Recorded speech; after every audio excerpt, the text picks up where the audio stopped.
எல்லாருக்கும் எனக்கு பாருங்கள் பார்த்துக்கிட்டே இருக்குது உங்கள் பிரகர்ஷி ஹோம் மேக்கர் சேனல். டெய்லி இந்த சாம்பார், வெத்தக்குழம்பு, காரக்குழம்பு, கூட்டு, பொரியல்னு வச்சு உங்களுக்கு போர் அடிச்சிச்சா?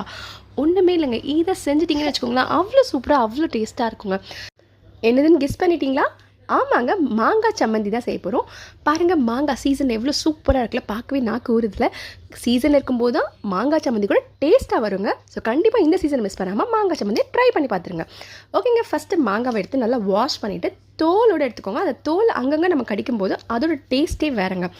அதுக்கப்புறம் பார்த்தீங்கன்னா 4-5 சின்ன வெங்காயம், அதுக்கப்புறம் காரத்துக்கு ஏற்ற மாதிரி உங்களுக்கு பச்சை மிளகா போட்டுக்கோங்க. நான் ஒரு 4 பச்சை மிளகா போட்டிருக்கேன். அப்புறமா தேங்காய் துருவல், அப்புறமா தேவையான அளவு உப்பு, இதெல்லாம் போட்டுட்டு அவங்க யார் பேர் வாயில் சிவாங்கி மம்மி சொல்லுவாங்க பாரு, மிக்சியில் ட்ர் அதுக்கு மேலே சுற்றக்கூடாது.